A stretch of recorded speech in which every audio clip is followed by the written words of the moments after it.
నమస్తే, welcome to 99 TV. Duvvada వారి వాకిట్లో దివ్యల వారి చెట్టు, ఈ టైటిల్ ఇప్పుడు పెట్టుకోవచ్చాం. తగుదనమ్మ అంటూ దైవదర్శనానికి వెళ్ళిన వాళ్ళు చేసిన ఫోటోషూట్ల వ్యవహారం ఇవాళ టీటీడీని మళ్ళీ ఇరుకున పెట్టింది. మొన్నటికి మొన్న జరిగిన కల్తీ వ్యవహారం నుంచి తేరుకోకముందే తాజాగా ఇంకో తలకాయ నొప్పి వైసీపీ ఎమ్మెల్సీ దువ్వాడ శ్రీనివాస్ గారు తీసుకొచ్చారు. ఆయన తన భార్యతో విడాకుల కేసు కోర్టులో ఉన్నప్పటికీ కూడా మరి మాధురిని వెంట తీసుకురావడం ఏంటి, అక్కడ ఏమన్నా కొండ మీద పెళ్లి చేసేసుకొని దర్శనానికి వచ్చారా అని. దీనికి తోడు వాల్యూ ఎడిషన్ ఏంటంటే ఈయనెమ్మడో ఒక కెమెరామెన్ డిఎస్ఎల్ఆర్ కెమెరా వేసుకొని మరీ వచ్చాడు. వీళ్ళు పుష్కరిణిలో పవిత్ర స్నానం ఆచరించుట, తర్వాత బయటకు వచ్చి భక్తిగా వరాహస్వామిని దర్శించుట, మాడవీధుల్లో తిరుగుట, ఇవన్నీ కూడా పిక్చరైజ్ చేశారు. తర్వాత ఆ వీడియోలు సోషల్ మీడియాలో పెట్టారు, ఇన్స్టాలో ఇంకా వాళ్ళ వివిధ ప్రచార మాధ్యమాల్లో కూడా పెట్టుకున్నారు వాళ్ళు సోషల్ మీడియాకి సంబంధించి. కానీ ఇక్కడ విషయం ఏంటంటే మాడవీధుల్లో ఫోటోషూట్ అనేది అది ఎవరు పడితే వాళ్ళు చేసుకునేది కాదు.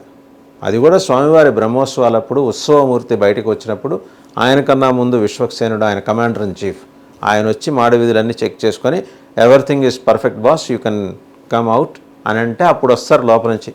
తిరుమల వెంకన్న ఏడుకొండలవాడు బయటకు వచ్చి భక్తులకు దర్శనం ఇస్తాడు. మాడవీధుల్లో వివిధ వాహనాల మీద ఊరేగుతూ భక్తులకు దర్శనం ఇస్తాడు. అది మాడవీధులకున్న శాంక్టిటీ, దాని పవిత్రత. అక్కడ మనం చెప్పులు వేసుకోవటం, బ్రహ్మాండమైన సంప్రదాయ వస్త్రాలతోటి బాగా అట్టహాసంగా కనిపించటం, కోనేరుకి వెళ్ళటం, అదే పుష్కరిణిలో మునగటం, బయటకు స్నానం చేసి బయటకు వచ్చి పోజులు ఇవ్వటం, అడుగడుగున ఫోటోషూట్స్. అదేమన్నా విహారయాత్రా స్థలమా?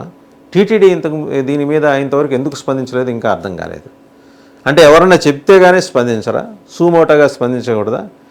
అయితే అతివృష్టి లేకపోతే అనావృష్టి. అంతకుముందు ధర్మారెడ్డి గారిని ఒక ఆయన ఉండేవాడు. ఆయన చీమ చిటుక్కుమన్నా వెంబడే ఆ చీమను కూడా సమన్ చేసి మీకు నోటీసులు పంపించే రకం, పోలీసులకి ఫిర్యాదు చేసి వాళ్ళ మీద యాక్షన్ తీసుకోమని చెప్పేసి హెచ్చరించే రకం. అది అతివృష్టి. అనావృష్టి ఏంటంటే కళ్ళు ఎదుటే వీళ్ళు ఫోటోషూట్లు చేసుకుంటుంటే కళ్ళు అప్పగించి గుడ్లు అప్పగించి చూడటం. ఫుల్ టైం ఈవో ఉన్నారు, పూర్తిస్థాయి ఎగ్జిక్యూటివ్ ఆఫీసర్, పూర్తిస్థాయి జాయింట్ ఎగ్జిక్యూటివ్ ఆఫీసర్, ఇద్దరు ఉన్నారు.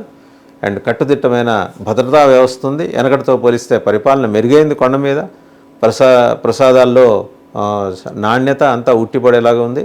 అండ్ క్యూ లైన్స్లో వేడివేడిగా కట్టె పొంగలో ఏ నైవేద్యం చేస్తే అది భక్తులకు ఇచ్చే సంప్రదాయం మొదలైంది. ఇన్ని చేస్తున్నప్పుడు సంప్రదాయానికి విఘాతం కలిగించేలాగా దువ్వాడ శ్రీనివాసు, దివ్యల మాధురి జంట, వాళ్ళని దంపతులు అంటానికి వీల్లేదు. ఎందుకంటే కేసు కోర్టులో ఉంది కాబట్టి అదేదో పూర్తయిన తర్వాత పెళ్లి చేసుకుంటామని చెప్పారు. మరి అప్పటిదాకా ఉండేదాన్ని ఏమంటారు చెప్పలా. అసలు కొండని ఇలా మీ వ్యక్తిగత ప్రచారం కోసం వాడుకోవటం అంటే బాగా ఆలోచించుంటారు. మనకి దాదాపు మన వివాదం మొదలై నెలన్నర 2 నెలలు అయింది. మళ్ళీ కొంచెం మనకి సోషల్ మీడియాలో డౌన్ఫాల్ ఉన్నట్టుంది. మళ్ళీ మనల్ని జనం పట్టించుకోవట్లేదు. ఏం చేద్దామని చెప్పేసి దువ్వాడ శ్రీనివాస్ గారు దివ్యల మాధురి గారిని అడగ్గా వారు ఈ భక్తుడి యొక్క కోరిక మేరకు బాగా సుదీర్ఘంగా ఆలోచించి ఒక ఐడియా చెప్పారు. మనం తిరుమల వెళ్ళి అయితే స్వకార్యము స్వామి కార్యము రెండే అవుతాయి. స్వామి కార్యం అంటే దేవుణ్ణి దర్శించుకున్నామని చెప్పుకోవచ్చు. స్వకార్యం ఏంటంటే ఫోటోషూట్లు తీసుకొని బ్రహ్మోత్సవాల సమయంలో మనం పెట్టామంటే వెంకన్నకి ఎంత పాపులారిటీ వచ్చిందో మనకు కూడా అంతే పాపులారిటీ వస్తుంది అని ఆవిడేదో సలహా ఇచ్చారట. సరే, అందులో నిజం ఎంత ఉందో లేదో తెలియదు కానీ వెంకన్న పాపులారిటీ భక్తుల గుండెల్లోంచి వచ్చే ఆ భక్తి విశ్వాసాలతో కూడుకున్నది. మీ పాపులారిటీ ఏంటండి? పొద్దున్న లేస్తే మీరు చేసే పనులు ఏంటి? మీ ఇంట్లో జరిగే గొడవలు వీధుల్లో పెట్టడం ఏంది? ఆ పంచాయతీని జనమందరూ చూసి చప్పట్లు కొట్టడం, లేకపోతే 10 మందిలోకి వచ్చి మాట్లాడుకోవటం ఏంది? ఇక రాష్ట్రంలోనూ దేశంలోనూ సమస్యలు ఏమీ లేనట్టు అచ్చం మీ గురించే మాట్లాడుకోవటం ఏంటి? శ్రీనివాస్ గారు మీరు ఒక ఎమ్మెల్సీ, మీరేమీ సాధారణ పౌరుడు కాదు. ఆవిడ ఒక సెలబ్రిటీ, సెలబ్రిటీని మీరే చేశారు. అందులో అందరికీ తెలిసిన విషయం. సరే, మీ వ్యక్తిగతం, మీరు కలిసి ఉంటారో, సహజీవనం చేస్తారో, రేపు పొద్దున పెళ్ళే చేసుకుంటారో, that is up to you. దాంతో ఎవరికి ఎలాంటి డిస్ప్యూటు లేదు. కానీ ఇవాళ మీరు కొండ మీదకు వచ్చి చేసిన దానివల్ల ఏంటంటే అసలే నానాటికి తీసుకట్టు నాగం బొట్టు అన్నట్టు మీ పార్టీ పరిస్థితి అంత కష్టంగా ఉంది.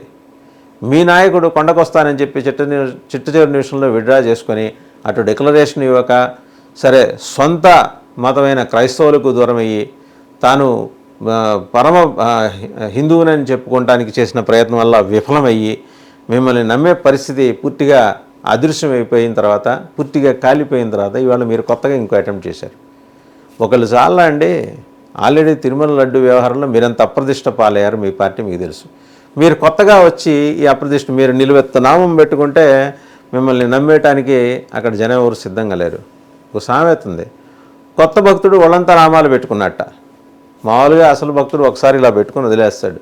మీరు ఆ కొత్త భక్తుడు టైపు. మీరు వెంకటేశ్వర స్వామి భక్తులని చెప్పుకోవటానికి, ప్రకటించుకోవటానికి మీరు ఎంచుకున్న విధానం ఉంది చూసారా, అది కరెక్ట్ కాదు.